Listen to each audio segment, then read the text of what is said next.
Gyanganga workshop zone 2 માં આપનું સ્વાગત છે।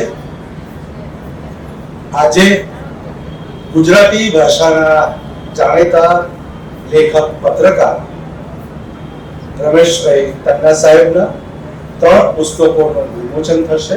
તો સૌપ્રથમ ખૂબ તાળીઓના સન્માન સાથે આજના ઉત્સવ નિમિત્તે માનનીય શ્રી રમેશભાઈ તન્નાને વિનંતી કે મંચ ઉપર પોતાનું સ્થાન ગ્રહણ કરે।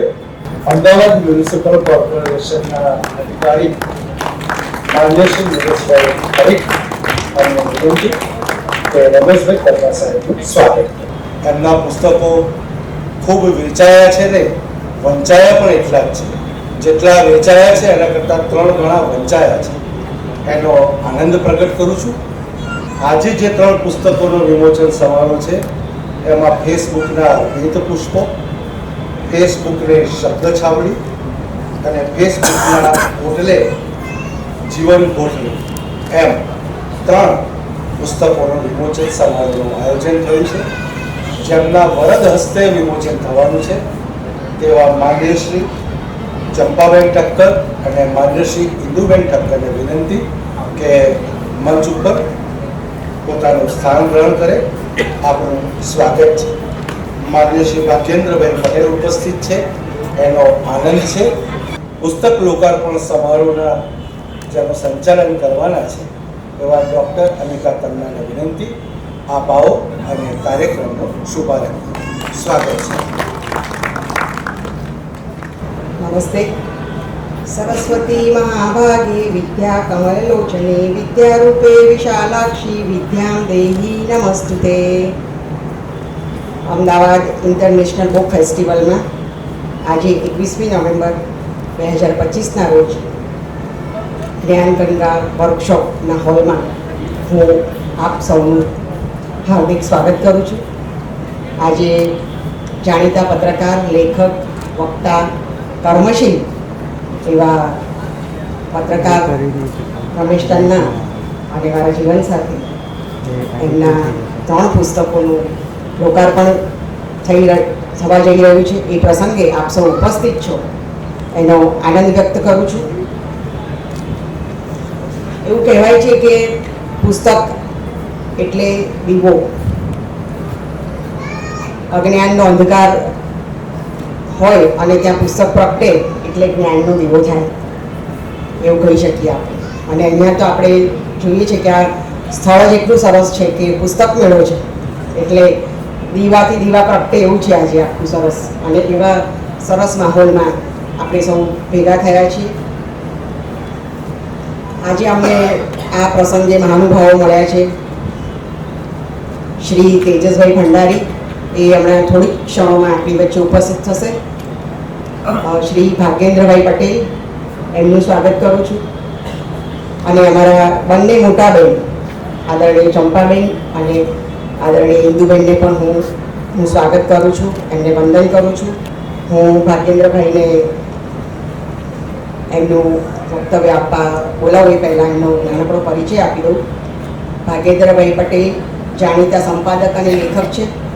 1994થી ગુજરાતી ભાષાના સહાયક સંપાદક તરીકે નેશનલ બુક ટ્રસ્ટ ઇન્ડિયામાં તેઓ સક્રિય છે, અને બીજો એક પરિચય કે અમારા મિત્ર પણ છે એવા અમારા ભાગ્યેન્દ્રભાઈ પટેલને હું વિનંતી કરું છું કે તેઓ આવે અને એમનું પોતાનું વક્તવ્ય આપે। આભાર અનિતાબેન। રમેશભાઈ તન્ના વિશે વાત કરવાની હોય તો 5.5 અક્ષરનું નામ અને 5.5 અક્ષર કેટલાય બધા મિત્રોના મનમાં, હૃદયમાં વસે છે એવું એમનું નામ। કારણ કે એમની સ્મૃતિ એ રીતે પણ અમે લોકો દિલ્હીમાં રહેતા હોય ત્યારે કરીએ કે કંઈ પણ અમદાવાદનું કામ પડે એટલે રમેશભાઈને યાદ કરીએ। અમારા માટે અમદાવાદના એક એન્સાઇક્લોપીડિયા જેવા। નાની નાની વસ્તુ જ્યારે મારે ક્યારેક અમદાવાદ આવવાનું થાય ને એમને પૂછવું તો એ ભાળ મળી જતી હોય છે, એટલા સહાય। પણ એમના લેખન અને સર્જન વિશેની જ્યારે આપણે વાત કરીએ છીએ તો સમયની સાથે સતત ધબકનારા, ચાલનારા અને બીજાને પણ સાથે ચલાવનારા એવા વ્યક્તિ છે। અનેક પ્રકારના વ્યક્તિઓને તેઓ મળતા હોય છે। સામાન્ય રીતે એવું હોય કે કોઈ અમુક વર્ગના વ્યક્તિ હોય તો મોટાને જ મળે, નાનાને મળે, અથવા નાના હોય તે મોટાને મળવાની અપેક્ષા રાખે. રમેશભાઈમાં એવું કશું નથી, એવું કોઈને પણ મળે છે, અને મળે છે ત્યારે ખૂબ જ દિલથી અને એમના સાથે હળીમળીને વાતો કરે છે. એમાંથી એમને જે અનુભવો મળે છે એ અનુભવોને એવો કલમ દ્વારા કાગળ પર ઉતારે છે. અને જ્યારથી સમૂહ માધ્યમો બહુ સક્રિય થયા ત્યારથી નિયમિતપણે ફેસબુક પર લખે છે. એમની ચેનલ પણ છે યુટ્યુબ, અને એમાં એટલા બધા ઇન્ટરવ્યૂ આવે છે, એમાં કેટલું બધું વિશિષ્ટતા જોવા મળે છે. અનેક લોકો સાથે એમાં લેખક પણ હોય, પત્રકાર હોય, અને શાકભાજી વેચતા ફેરિયા પણ હોય. કોઈ પણ વ્યક્તિને સાથે મળ્યા હોય, એમની મુલાકાત કરી હોય, એમની સાથે એમના બધા અનુભવો હોય છે. આ દરમિયાન આપણી સામે તેજસભાઈ ભંડારીજી આવી રહ્યા છે. તેજસભાઈ, ખૂબ ખૂબ સ્વાગત. વાત કરીએ આજના 3 પુસ્તકો વિશે ટૂંકમાં. એમણે ફેસબુક ઉપર અનેક પ્રકારની સ્ટોરી અનેક વખત લખી છે. બહુ નિયમિત મારાથી નથી વાંચી શકાયું, પણ જ્યારે કોઈ પણ પાનું વાંચીએ છીએ એમાં નવી જ વસ્તુ મળતી હોય છે, નવા જ અનુભવ. અને એમનું પાછું લખાણનું માપ પણ એક પ્રકારનું ચોક્કસ હોય કે તમારે 2 મિનિટ અથવા 5 મિનિટમાં વાંચવું છે તો વંચાઈ જ જતું હોય છે. એ પ્રકારની આખી એમણે વાત કરી છે. કેટલા સરસ એમણે નામ આપ્યા. ફેસબુક ના ભી પુષ્પો, શબ્દ છાબડી અને જીવન ગોઠડી ઓટલા પર. ફેસબુકના ઓટલે. ફેસબુક જ્યારે આવ્યું ત્યારે ફેસબુક શબ્દનો અર્થ શું છે આપણે બધાને કોઈને ખ્યાલ નહોતો. તેના જેવું પણ એમના આગળના જે શબ્દો છે એ ફેસબુકના આંગણે ગોઠડીને એ બધું કરીને એમણે જ્યારે પુસ્તકો લખ્યા તો દરેક પુસ્તકોના ટાઇટલ સમાજને કેન્દ્રમાં રાખીને રાખ્યા. સમાજનું અજવાળું, સમાજનો ઉજાસ, અને એની અંદર કેટલા બધા નિબંધો, કેટલા બધા એમના વર્ણનો છે. તેવા રમેશભાઈને જ્યારે મળીએ છીએ અને જ્યારે એમના પુસ્તકો વાંચીએ છીએ, અને એમણે તો ગયા વર્ષે મને લાગે 1-2 વર્ષ પહેલા દર મહિને એક નવું પુસ્તક છાપવાનો ક્રમ પણ રાખ્યો હતો, પ્રકાશિત કરવાનો.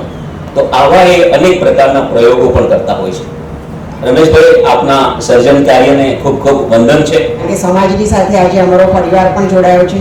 અમારા મોટા ભાઈ આદરણીય શ્રી અરવિંદભાઈ તન્ના પણ અહીંયા આજે અમારી વચ્ચે ઉપસ્થિત છે અમને આશીર્વાદ આપવા. એમને પણ હું વંદન કરી અને આવકારું છું. અને મિત્રો, શુભેચ્છકો પણ સરસ મોટી સંખ્યામાં ઉપસ્થિત છે. આપણી વચ્ચે આદરણીય શ્રી તેજસભાઈ ભંડારી પધાર્યા છે. એમનું તેજસભાઈ તમારું સ્વાગત કરું છું. તેજસભાઈ કાર્યનિષ્ઠ, કુશળ, અમદાવાદ મ્યુનિસિપલ કોર્પોરેશનના સિનિયર આસિસ્ટન્ટ કમિશનર છે અને પુસ્તક મેળાના સંયોજક છે.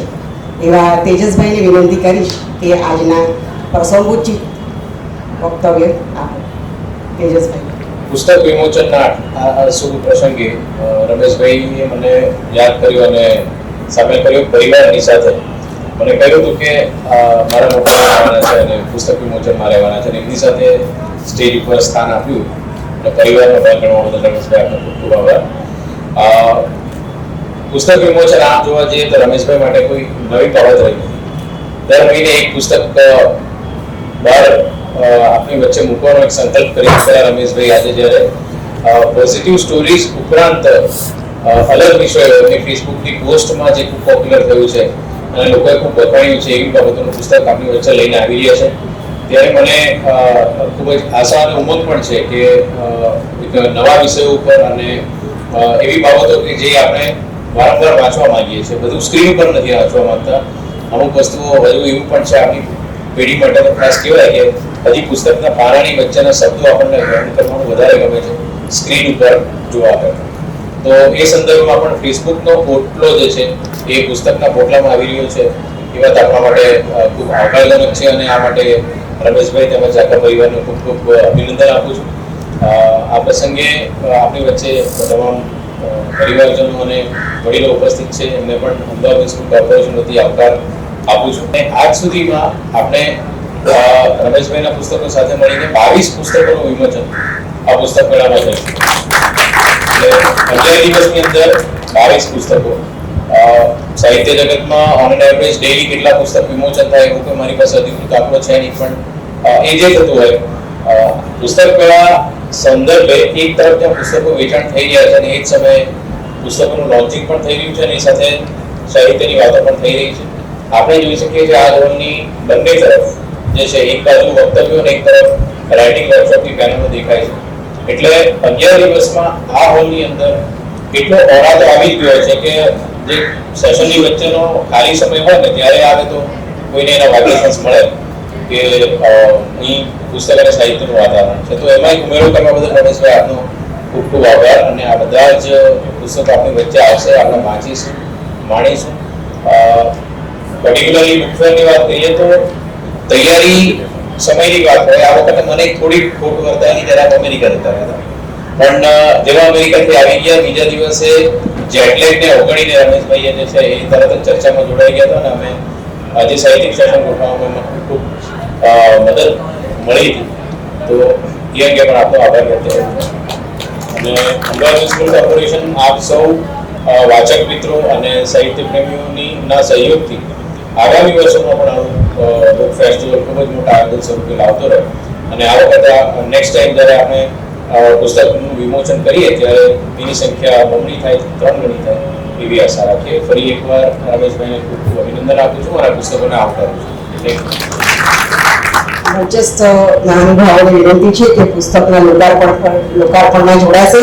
અને અમારા બીજા એક મોટા બેન પણ અહીં ઉપસ્થિત છે, ડોક્ટર મેહરુનિસા દેસાઈ, એમને પણ વિનંતી છે કે પુસ્તક લોકાર્પણમાં જોડાય.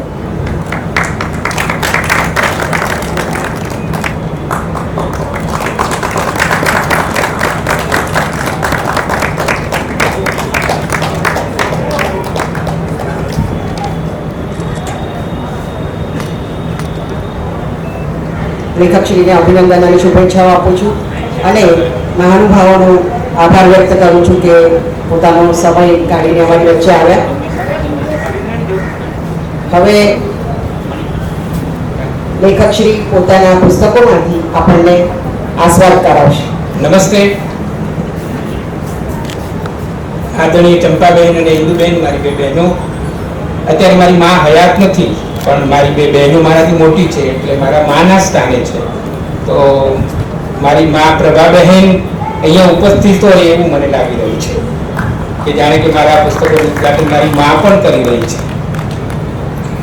પ્રિય મિત્ર આદરણીય તેજસભાઈ ભંડારી, નરેન્દ્રભાઈ મોદી ગુજરાતના મુખ્યમંત્રી હતા ત્યારે એમણે વાંચે ગુજરાત શરૂ કર્યું અને ત્યારથી પુસ્તક મેળો અમદાવાદ મ્યુનિસિપલ કોર્પોરેશન કરે છે. પછી તો નેશનલ બુક ટ્રસ્ટ પણ એમાં જોડાયું, પણ ત્યારથી તેજસભાઈએ એ જવાબદારી અદા કરી છે. તેજસભાઈ, અમે અમદાવાદના શહેરીજનો તરફથી તમને અભિનંદન આપીએ છીએ કે આટલો મોટો પ્રસંગ યોજવો કેટલું આમ. મેં તો કાલે વિચાર કરતો હતો કે આટલું મોટું કામ કરવું તો તમને કેટલું બધું કામનું ભારણ રહેતું હશે, તણાવ રહેતો હશે, આટલા બધા કાર્યક્રમો કરવા, જૂનું ધ્યાન રાખવું. એટલે તમને ખૂબ ખૂબ અભિનંદન આપીએ છીએ. મેહરુનિસાબેન દેસાઈ એ અમારા બહેન છે. મારે 2 સગી બહેનો છે, એ ઉપરાંત ઘણી બધી બીજી પણ બહેનો છે. એમાંના એક મારા બહેન છે, એ અમદાવાદમાં ખૂબ સુંદર સંસ્થા વર્ષોથી ચલાવી રહ્યા છે. એ સંસ્થાનું નામ છે અમદાવાદ મુસ્લિમ વુમેન્સ એસોસિએશન, અમવા. એમના પિતાજી પાસેથી એ સેવા વારસો એમને સ્વીકારેલો છે. તો એમને પણ આવકારું છું. મારી જીવનસાથી અનિતા આ કાર્યક્રમનું સંચાલન પણ કરી રહી છે અને મારી સાથે જ હોય છે હંમેશા. હમણાં જ અમે અમેરિકા જઈને આવ્યા તો એટલાન્ટાથી અનિલ પટેલ પણ આવ્યા છે. અનિલભાઈ, તમારું સ્વાગત કરું છું. આનંદ છે કે અમારા અમેરિકાના એક વાચક પણ યોગાની યોગા કાર્યક્રમમાં આવી ગયા છે. ત્યાં સનાતન મંદિર છે, એ સનાતન મંદિરમાં એ ખૂબ આગળ પડતો ભાગ લઈ રહ્યા છે. ઘણા બધા મિત્રો છે. હમણાં પ્રણવભાઈનું પુસ્તકનું લોકાર્પણ થયું, પ્રણવ ત્રિવેદી. અમારા હાસ્ય લેખક અધીર અમદાવાદી આમ દર રવિવારે સ્કેર કટ મારે છે એમની કોલમમાં, અને સોનલ ભાભી બંને આવ્યા છે. બંકિમભાઈ પણ આવ્યા છે. બંકિમભાઈ વિશે તમારા વિશે તો મેં આમાં લખ્યું છે. તો જ્યોતિ ભાભી છે, રમેશભાઈ છે, કેટલા નામ બોલું, અને સંતોષભાઈ અને આરતીબેનના તો પુસ્તકનું હમણાં અહીંયા લોકાર્પણ થયું 2 દિવસ પહેલા. અશોકભાઈ, હું અમેરિકાના છાપામાં કામ કરતો હતો ત્યારથી મારા વાચક છે. 1999થી મારા વાચક છે અને હવે તો મિત્ર પણ બની ગયા છે. અને આજે આ પુસ્તકના લોકાર્પણમાં એ હાજર છે એનો મને આનંદ છે. રૂપેશ અમારો આવ્યો છે, રૂપેશ મકવાણા. એ આખા ગુજરાતને નહીં ભારતને ગૌરવ થાય એવો દોડવીર છે અને દરરોજ 3000 રૂપિયાના પુસ્તકો ભેટ આપનાર અમારા હસમુખભાઈ પણ હાજર છે. હસમુખભાઈ બેઠા દરરોજ 3000 રૂપિયાના પુસ્તકો ભેટ આપે છે. અને હેમંતભાઈ, એ તો પ્રમુખ થવા માટે સર્જાયેલા અમારા મિત્રો છે. હેમંતભાઈ શાહ અને લતા બાપી પણ આવ્યા છે. કાલે એક પુસ્તકનું લોકાર્પણ અમે ઘરમાં કરવાના છીએ તેજસભાઈ. આ અમદાવાદ તમે જુઓ, આ એક પુસ્તક સંસ્કૃતિ, એ પ્રેમલભાઈ ઉભા હતા ને, આ પ્રેમલભાઈ છે, એમના માતુશ્રીએ મંગલાષ્ટકો લખ્યા હતા, એનું એક સરપ્રાઈઝલી પુસ્તક એમણે તૈયાર કર્યું છે. એનું લોકાર્પણ એમના ઘરમાં આવતીકાલે થવાનું છે. અને એટલે આ છે ને, એક સારું કામ કરીએ ને તો એનો આમ પછી જુદી જુદી રીતે એની સુગંધ પણ જતી હોય છે અને એને કારણે એવું વધારે ને વધારે થતું હોય છે. વિપુલભાઈ શુક્લ અમારા પરમ મિત્ર. હવે મિત્રો, મેં જે ફેસબુક ઉપર પોઝિટિવ સ્ટોરી લખી, એના 10 પુસ્તકો થયા, એ તો બરાબર છે, લોકોને ખૂબ ગમ્યા. 75,000 પ્રત અત્યાર સુધી એની વેચાઈ ચૂકી છે અને બીજી 25,000 પ્રત 10 દિવસમાં હું છાપતા આપી રહ્યો છું, એટલે 1 લાખ પુસ્તકો થશે. એટલે સમાજમાં પોઝિટિવિટી બહુ છે અને લોકોને પોઝિટિવિટી બહુ ગમે પણ છે. આ બે વસ્તુ સાબિત થઈ. એના સિવાય હું નાનું બધું લખ્યા કરતો હતો, તો લોકોને એ બહુ જ ગમતું હતું કે તમે એના સિવાયનું પણ બહુ સારું લખો છો, તો એના પુસ્તકો કરો ને. તો આજે જે 3 પુસ્તકો પ્રકાશિત થયા છે, એ મેં એમાંથી સંકલન કર્યું છે. હજી બીજા 5 પુસ્તકો થાય કે વધારે પુસ્તકો થાય એટલી સામગ્રી મારી પાસે છે. તો હું થોડુંક તમને ખાલી ટેસ્ટ કરાવું કે આ જે પુસ્તકો આજે જેનું વિમોચન થયું, હમણાં લોકાર્પણ થયું, એમાં કેવી સામગ્રી છે, તો એનો ટેસ્ટ કરાવું. સાંજનો સમય છે અને ગુજરાતમાં સાંજે સૌથી વધારે ખીચડી ખવાતી હોય છે. ખીચડી એ આપણો રાષ્ટ્રીય ખોરાક છે. તો મેં ખીચડી વિશે નાનકડો પીસ લખ્યો, તો એ વાત સાંભળો જરા. ખીચડી હલકો, નિર્દોષ અને સૌમ્ય ખોરાક છે. માંદગીમાં તો ખીચડી ખોરાકની સાથે દવા જેવું કામ કરે છે. એકવાર અમારા એક વડીલ મિત્રએ કહ્યું કે ખીચડીમાં ગરમ ઘી નાખીને ખૂબ ફેણીને ખાવ તો મેણો ચડે. આ મેણો શબ્દ છે ને, એ સૌરાષ્ટ્રનો છે. મેણો એટલે ઘેન ચડે અને સરસ ઊંઘ આવી જાય. બોલો, સાદા લાગતા ખીચડી બેન આવા જબરા છે, એની તો મને ખબર જ નહોતી. ઘણા લોકોને તો ખબર જ નહીં હોય કે ફેણવું એટલે શું. ફેણવાની મનમોહક અને જોતા જ રહી જઈએ તેવી પ્રક્રિયાને શબ્દોમાં સમજાવવી સહેલી નથી. હાથથી ખીચડીને વારંવાર ગોળ ફેરવવી, ઉપર નીચે કરવી, આમ તેમ કરવી, ચોખા અને મગ 7 જન્મ સુધી છૂટા ના પડે એ હવે એકરૂપ કરવી, એનું નામ ફેણવું. સારસ્વત અને સાહિત્યકાર ચિમનભાઈ ત્રિવેદીને ખીચડી ફેણતા જોવા એ અનુપમ લાભો હતો. જાણે ખીચડીમાંથી સંગીતના સ્વર નિપજાવતા હોય એ રીતે લયમાં ખૂબ જ સુંદર રીતે તેઓ ખીચડી ફેણતા. તેઓ ખીચડી ફેણતા હોય ત્યારે તેમની આજુબાજુ જમવા બેઠેલા લોકો જમવાનું ભૂલી જતા. એટલી સરસ રીતે ખીચડી ફેણતા. ત્યારે ફેણો એમ વધુ મીઠી લાગે. એને ધીમા તાપે ચડેલી અને જો શક્ય હોય તો ચૂલા ઉપર મગની દાળ અને કૃષ્ણ કમોદના સુગંધી ચોખાની એક પાણીથી ચડેલી ખીચડી હોય, તેમાં ગાયનું ગરમ હેતકનું ઘણું બધું ઘી નાખ્યું હોય અને પછી 100 કેલરી બની જાય એવી રીતે જો તમે એને ફેણી હોય, તો પછી આપણને ભગવાને આ પૃથ્વી ઉપર માત્ર ફેણેલી ખીચડી ખાવા માટે મોકલ્યા હોય એવા પરમ ભાવ સાથે 3જા ઓડકાર સુધી ખીચડી ખાવી અને પછી એવો મેણો, સાચો શબ્દ છે મીણો, ચડે કે કોઈ તમને પથારી સુધી મૂકવા આવે એવું લાગે, ત્યારે જાણે એવો અનુભવ થાય કે સ્વર્ગથી પુષ્પક વિમાન મંદિર લેવા આવ્યું છે. તો આ એટલું બધું. પછી જે કમેન્ટ આવી હતી ને, આની એટલી અદ્ભુત કમેન્ટ આવી હતી. એમાં એક બહેને તો એવું લખેલું કે અમારા ઘરમાં અમારા પિતાજી રોજ સાંજે બધાની ખીચડી ફેણી આપતા. એમનું કામ જ ખીચડી ફેણી આપવાનું. તો આપણી જે ખાણીપીણીની ભવ્ય સંસ્કૃતિ છે એ કેટલી બધી સરસ છે. હવે હું મકરંદ દવેને યાદ કરું અને કુંદરિકા કાપડિયાને યાદ કરું. ગુજરાતી ભાષાની કેટલીક કાવ્ય પંક્તિઓ કહેવત જેવી બની ગઈ છે.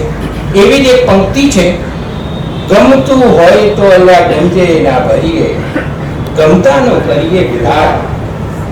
આ કાવ્ય પંક્તિના સર્જક મકરંદ દવે છે, પણ તેની પ્રેરણા કુંદનિકાબેનની છે.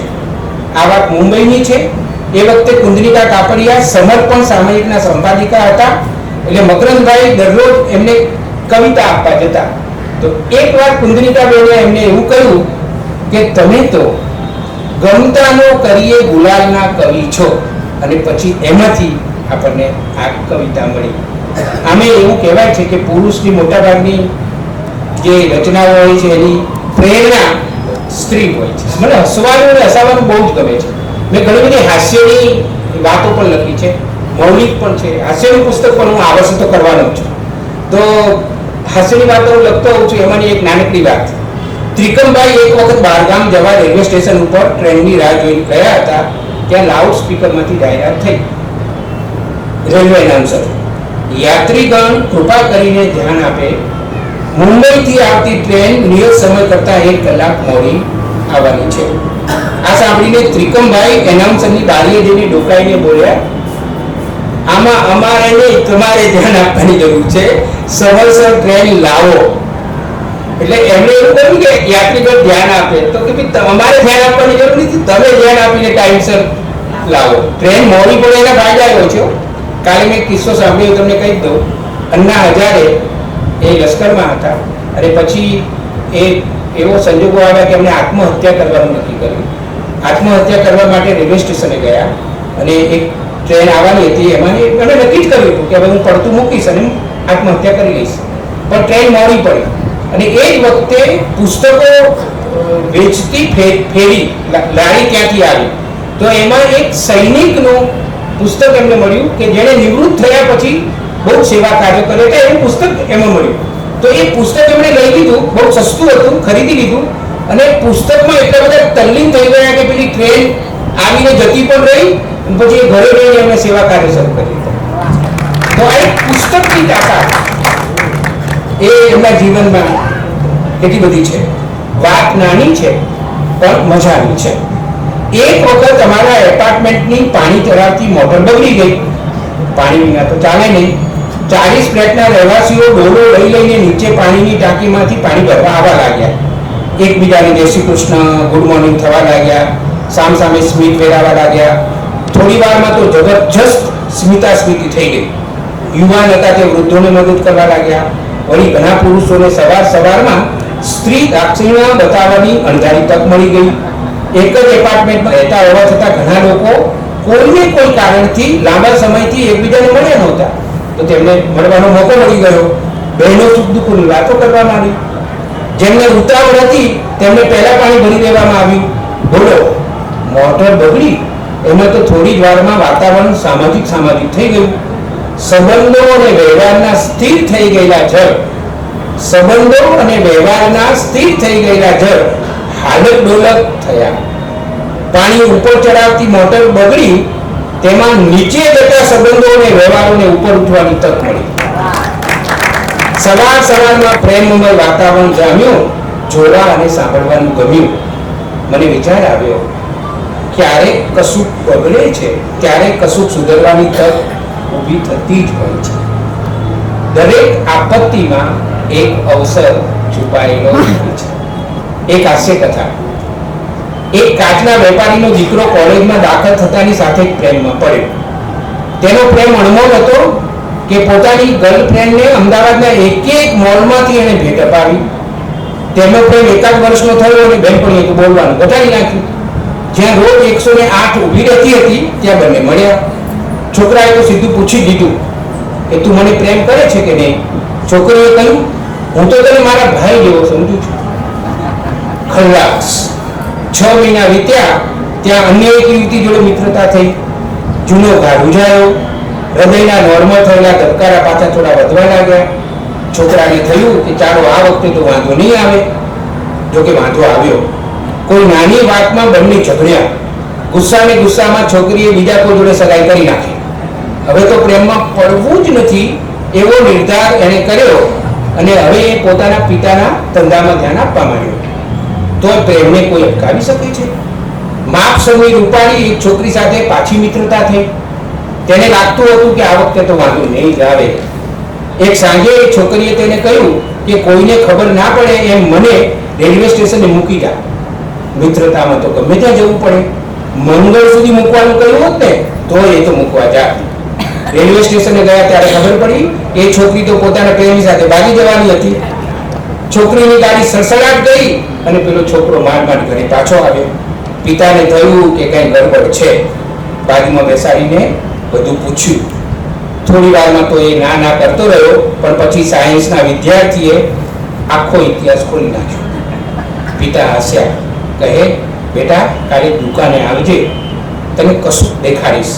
બીજા દિવસે તેના પપ્પાએ તેને કશું દેખાડ્યું. છોકરો સમજી ગયો. એ પછી કોઈ ક્યારેય તેનું હૃદય તોડી શક્યું નથી. બોલો તેણે શું કર્યું હશે? તેણે પોતાના હૃદયને ટફન કરાવી દીધું. કાચનો વેપારી હતો. અને એક મેં બંકિમભાઈ વિશે લખ્યું છે, અહીંયા બેઠા છે બંકિમભાઈ, આ ફેસબુકની શબ્દ ચાવડીમાં. એમના કાંડામાં જે ઘડિયાળ છે ને એ 57 વર્ષથી એ પહેરે છે. અને એમનું જે આજે પહેરીને આવ્યા છે, 57 વર્ષથી એક જ ઘડિયાળ પહેરે છે. એટલે મને લાગ્યું કે આપણને છે ને તરત ને તરત નવી વસ્તુ જોઈએ છે. 2-3 વર્ષ થાય એટલે આપણે તરત નવી વસ્તુ માંગીએ છીએ. અને બીજું એમનું જે સ્કૂટર છે એનું નામ પ્રિયા છે, પ્રિયા કંપનીનું છે, પણ હું એમને એમની પ્રિયા કહું છું. એ એમની પ્રિયા 48 વર્ષથી છે. 48 વર્ષથી એક જ સ્કૂટર ચલાવે છે. બોલો તો આપણા જે આપણી જે જૂની સંસ્કૃતિ હતી કે ચીજ વસ્તુઓને બરાબર વાપરો, કારણ કે બીજાને પણ લાભ આપવાનો હોય છે. હવે બે પીસ છે ને ઘરના નામો વિશે લખ્યો હતો કે ઘરના કેવા કેવા નામ હોય છે. પહેલા ઘર પર મોટા ભાગે લખેલું હતું માતા પિતાની કૃપા. ગામો કે નગરમાં જઈએ એટલે માતા પિતાની કૃપા એવા અનેક ઘર તમને જોવા મળે. અમદાવાદ સ્થિત સાબરમતી કે ગાંધી આશ્રમના જે ઘરમાં ગાંધીજી અને કસ્તુરબા રહેતા હતા, એમના ઘરનું નામ છે હૃદયકુંજ. આ હૃદયકુંજ નામ કાકા સાહેબ કારેલકરે આપેલું છે. અને એ નામ ક્યાંથી લાવ્યા છે કાકા સાહેબ? તુલસીદાસે જે સ્તુતિ કરી છે, શ્રી રામચંદ્ર કૃપાલુ તજે, એમાં હૃદયકુંજ શબ્દ આવે છે. એમાંથી આ નામ એમણે લીધું છે. ગુણવંત શાહના ઘરનું નામ છે ટહુકો. ઉમાશંકર જોશીના ઘરનું નામ હતું સેતુ. પુરુષોત્તમ માવલકરના ઘરનું નામ હતું ગોપિકા. અમારા એક મિત્ર નિશિત મહેતા છે, કલાના મોટા પોષક, એમના ઘરનું નામ છે ઘર. ગૌતમભાઈ પટેલ સંસ્કૃતના પ્રકાંડ પંડિત, એમના ઘરનું નામ છે વાલમ. વાલ્મીકી રામાયણનો અનુવાદ કરનાર વિજયભાઈ પંડ્યાના ઘરનું નામ છે ઉપનિષદ. મકરંદ દવે અને કુંદરીકારા કાપડિયાએ જે ઘર સ્થાપ્યું એનું નામ એમણે રાખ્યું હતું નંદીગ્રામ. મોરારી બાપુએ તલ ગાગેડામાં જે સ્થાન ઊભું કર્યું છે એનું નામ આપ્યું છે ચિત્રકૂટ. બાળ સાહિત્યકાર હરીશ નાયકના ઘરનું નામ હતું ફોલી હાઉસ. હર્ષદ ત્રિવેદી અને બિંદુ ભટ્ટ એમણે ઘર બનાવ્યું છે, એનું નામ રાખ્યું છે સુરતા. રઘુવીર ચૌધરીની દીકરીનું નામ પણ સુરતા છે. કર્મશીલ ચંદુ મહેરિયાના ઘરનું નામ છે નિરાંત. વિનોદિની લિંકનના ઘરનું નામ હતું હાસ. ડંકેશ ઓઝા પોતાના ઘરનું નામ પત્ની કૃપા રાખવા માંગતા હતા, કારણ કે મિત્રો એમને એવું કહેતા હતા કે આપ કદી ઘર નહીં કરી શકે, પણ એમની પત્નીને કારણે ઘર કરી શક્યા. એટલે એમને એવું નક્કી કરેલું કે હું મારા ઘરનું નામ પત્ની કૃપા રાખીશ, પણ એટલી હિંમત ન કરી શક્યા એટલે ન રાખ્યું. સર્જક પ્રવીણ દરજી ગુણાવાડામાં રહે છે, એમના ઘરનું નામ છે વાગીસા. હિમાંશી શેરતના ઘરનું નામ છે સખ્ય. પ્રકાશ શાહના ઘરનું નામ હતું બંગલો હતું, એનું નામ હતું પ્રકાશ. હાસ્ય લેખક બકુલ ત્રિપાઠીને હિંચકાનો બહુ શોખ હતો. એમના ઘરનું નામ એમને કશું નતું રાખ્યું, પણ મધુરાએ એવું કહ્યું હતું, એમના ઘરમાં બહુ હિંચકા હતા, એટલે મધુરાએ એવું કહ્યું હતું કે તમારા ઘરનું નામ રાખો 7 હિંચકા. અને મેં મારા ઘરનું નામ રાખ્યું છે ગાતું ઘર. આ નામ એકદમ સહજ રીતે આવેલું છે. સવાર નામનો એક નિબંધ પણ મેં લખ્યો છે. અને આ લખ્યું એમાં એક વાર હું મારા ઘરેથી ઓફિસે અનેક વાર ચાલતો આવ્યો છું. વચ્ચે તો 3 વર્ષ ચાલતો જ આવતો, 1 કલાક થાય. મને ચાલીને આવવાનું બહુ જ ગમે. તો એકવાર હું ઘરેથી નીકળ્યો અને ઓફિસે પહોંચ્યો, ત્યાં સુધી બધું નોંધ્યું મારા મગજમાં. અને પછી ઓફિસે પહોંચીને પહેલું કામ ચા પીને લખવાનું કર્યું. એ નિબંધ એટલો બધો સરસ લખાયો છે, મેં આમાં લીધો છે. રજનીકુમાર પંડ્યાએ એ નિબંધ વાંચીને કમેન્ટમાં એવું લખેલું કે કાશ આવો નિબંધ હું લખી શક્યો હોત તો. એવું રજનીકુમાર પંડ્યાએ લખેલું. તો એ નિબંધ પણ મારે વાંચવાનો હતો. મને બાળકો બહુ ગમે છે, તો મેં મારા કેટલાક અનુભવો પણ લખ્યા છે. મતલબ ઉજ્જૈન ગયા તો સવારે 6:30 હું ઉજ્જૈનની નગરમાં ચાલવા નીકળી ગયો, તો ત્યાં કાલિદાસ મોન્ટેસરી સ્કૂલ મેં જોઈ. તો હું તો સ્કૂલમાં ઘૂસી ગયો અને આચાર્યને મળીને કહ્યું, બીજું તમારે બાળકોને મારે વાર્તા કહેવી છે. તો કે કોઈ વાંધો નહીં, આવો. તો ઉજ્જૈનના બાળકોને મેં બીજુભાઈ બધેકાની વાર્તા જે આનંદી કાગડો મેં એનું તાત્કાલિક હિન્દી કર્યું અને એક ખુશહાલ કૌવા કરીને એ બાળકોને મેં વાર્તા સંભળાવી અને બાળકોને ખરેખર બહુ મજા આવી હતી. તો આવી ઘણી બધી વાતો મેં આમાં લખી છે. અને છેલ્લે એકવાર જે બન્યું હતું સાચું બન્યું હતું એ કહ્યું છે. આ રમૂજી ઘટના છે એટલે આપણે હસીને મારી વાતને પૂરી કરીએ. ચાલતો ચાલતો બેંકે જતો હતો. એક કોમ્પ્લેક્સ પાસે એક યુવક અને યુવતી ઊભા હતા. યુવતી ઠાઠથી બાઇક પર બેઠી હતી અને યુવક તેની સાથે વાત કરતો હતો. યુવક રોષમાં હતો અને યુવતીને સતત એક જ વાત વારંવાર પૂછતો હતો, તું મને કહી દે કે હું કેવો છું, તું મને કહી દે કે હું કેવો છું. પેલી મરદ હસતી હતી, કશું બોલતી નહોતી.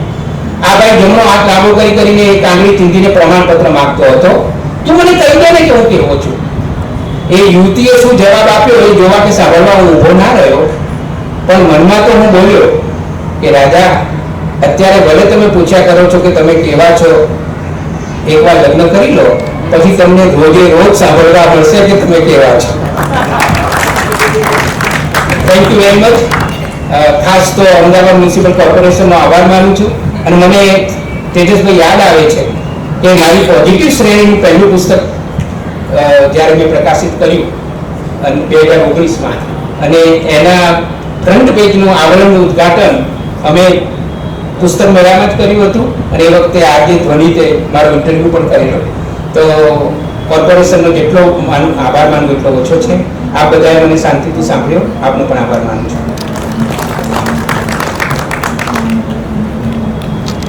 સ્વાભાવિક છે કે લેખકને તો ઉત્સાહ હોય જ, પણ લેખકે ભૂલી ગયા છે કે તમે જ બધું કહી દેશો અને વાંચી દેશો તો પછી પુસ્તકો કોણ વાંચશે. હું મારા બંને બહેનો છે એમને વિનંતી કરું છું કે આશીર્વાદ આપો. હૃદયથી આભાર કે તમે કે મારા ભાઈને એટલા જ એમ કે શાંતિથી તમે લોકોને સાથ આપો અને ગામડામાં રહેનાર વ્યક્તિ એમ આજે આપણે અમારો જન્મ ક્યાં તો કે નાના ગામડાની અંદર અને નાના ગામડાની અંદરથી જે અમને સંસ્કાર મળ્યા એ મારા મા બાપના. મારી મા જે હતી એ ભલે અભ્યર્થ હતી પણ ગામડા લોકોને શું કહેતા, વકીલ કહેતા, વકીલ જેવી હતી. અને એ વિચારો આજે અમારા આ બધા ભાઈઓ અને બહેનોની અંદર આ વિચારો આવ્યા તો ખરેખર આજ મારા હોત ને તો બાને કેટલી બધી ખુશી હોત. જ્યારે એમ કે લગ્ન ગયા રમેશના અમે અમિતા બારે જાય અને ઘરે આવીને એમ કે બા આજે હું એમ ગઈ હતી, આજે હું આ બધું આખા જન્મ મળી નહીં તો મારી બાની જે માંગી હોય ને એ પણ એને થઈ જાય કે ના આજે આવી મળી પત્ની કહેવાય કે પતિનું જે પતિને સાથ આપે છે ભાઈ તો હતા જ, ભાઈ તો એને અમને આ લેખક તરીકે એને એની હતી જ. પણ જ્યારે અમિતા જીવન સાથી મળી અને જીવન સાથી મળ્યા પછી એમને જે કહેવાય ને કે એમનો આગળના આગળ જે પ્રગતિ થાય અને ભગવાને પણ પ્રાર્થના કરું છું કે સતત ને સતત એમના મારા મા બાપના આશીર્વાદ પ્રાપ્ત કરશે તેમની ઉપર અને આવી પ્રગતિ કરતા રહે એ જ મારા આશીર્વાદ. જય શ્રી રામ. ખૂબ ખૂબ અભિનંદન. ખૂબ ખૂબ પ્રગતિ કરો. ખૂબ ખૂબ તમે જીવનમાં આગળ આવો એ મારી ખૂબ ખૂબ શુભકામનાઓ. મંદિરને બેનું જીવન સાથે બેનું દાંપત્ય જીવન ખૂબ ખૂબ સુખ શાંતિમય રહે એ મારી પ્રભુ પાસે પ્રાર્થના. ખૂબ શાંતિ આપે પ્રભુ એ મારી હૃદયથી પ્રાર્થના. મારી મોટી બહેન મારી બાને યાદ કરીને તો મારી માતૃભાષા, મારું લખાણ એ બધું મારી માની દે છે. બહુ જબરજસ્ત મારી માં હતી અને એની ભાષા જબરજસ્ત હતી, પણ એની હાસ્યવૃત્તિ બહુ જબરજસ્ત હતી. એ મેં એક કિસ્સામાં લખ્યો છે એટલે મારે વાંચી સંભળાવ્યો છે. મારી બાની હાસ્યવૃત્તિ, સેન્સ ઓફ હ્યુમર. મારી બા પ્રભાબેન તન્નાની હાસ્યવૃત્તિ જબરજસ્ત હતી. બે ઉદાહરણ. રસોઈ બનાવતી વખતે સમારેલું શાક બતાવીને મારી જીવનસાથી અનિતા મારી બાને પૂછે, જુઓ ને બા આટલું શાક થઈ જશે? મારા બા જવાબ આપતા, જો આપણે ખાઈશું તો થઈ જશે, જો આપણે ખાઈશું તો થઈ જશે, કોઈ પણ ગૃહિણી માટે રોજનો પ્રશ્ન હોય, રસોઈમાં શું બનાવ્યું, અનિતા પૂછે બા આજે શું કરું, એટલે બાઈ બા જવાબ આપે અનિતા આજે છૂટું કર. છૂટું એટલે મગની મોગર છૂટી દાળ અને કઢી ભાત, એને અમારા ઉત્તર ગુજરાતમાં છૂટું કહે. બોલચાલની ભાષામાં એને છૂટું કહેવાય. હું સાંજે ઘરે ગયો એટલે અનિતા હસતા હસતા કહે બા આજે છૂટું કરવાની વાત કરતા હતા. એટલે હું હસતા હસતા કહું હું તો કાયમ મારી બાની બધી વાત માનું છું. નાના ભાઈને જ્યારે કંઈ પણ પ્રગતિ થાય તો બહેનોને તો હરખ, અને આજે બસ ખૂબ હરખથી નાના ભાઈને ખૂબ ખૂબ આશીર્વાદ આપું છું. રમેશભાઈ આમ તો ઓરિજિનલ મને અનિતાબેન જોડે પરિચય હતો, પછી મને એમનાથી જ ભાઈ મળ્યા, અને અત્યારે જરાક પણ અતિશયોક્તિ વગર કહું તો મારા સગા ભાઈની સાથે કમ્પેર પણ ન કરી શકાય એટલો પ્રેમ, એટલે એનાથી પણ અતિ પ્રેમ એ ભાઈ તરફથી મળે છે. એવું તરફથી એ મને લખે ને બેન આવજો અને બનેવીને ચોક્કસ લેતા આવજો. સમાજ કામ અને લેખન કામ બંને અલગ વસ્તુઓ. લેખકો ઘણા છે અને ખૂબ ઉચ્ચ કક્ષાના હોય. સામાજિક કાર્ય કરવા માટે સામાજિક કાર્યકરો, NGO બધી ઘણી બધી હોય. રમેશભાઈ એક એવું વ્યક્તિત્વ છે કે જે સામાજિક કાર્યોને સાહિત્ય સાથે સાંકળીને સમાજનું પ્રતિબંધ એમના લેખનમાં પડે છે, અને જે અપેક્ષા સમાજ પાસે હોય, જે હકારાત્મક બાબતો સમાજને પહોંચાડવાની હોય, એ એમના હકારાત્મક લેખનથી સમાજ સુધી પહોંચાડે છે. આ અનોખો વ્યક્તિત્વ એ ખૂબ પાંગરે એવી હૃદયથી ભગવાન અને પાસે દુઆ સાથે અહીંયા વિનવું છું. જય હિન્દ. નમસ્તે. અમદાવાદ મ્યુનિસિપલ કોર્પોરેશનનો અહીં ખૂબ ખૂબ આભાર માનીએ છીએ. આપ સૌ સ્વજનો, કુટુંબીજનો ઉપસ્થિત રહ્યા. મનીષભાઈ પાઠકનો પણ આભાર માનું છું કે એમણે કાર્યક્રમનો આરંભ કરાવી આપ્યો. હંસાબેન પટેલ એટલાન્ડામાં મળેલા એમનો આભાર ઉપસ્થિત થયા છે, એમનો આભાર. સૌનો ખૂબ ખૂબ આભાર. Thank you very much.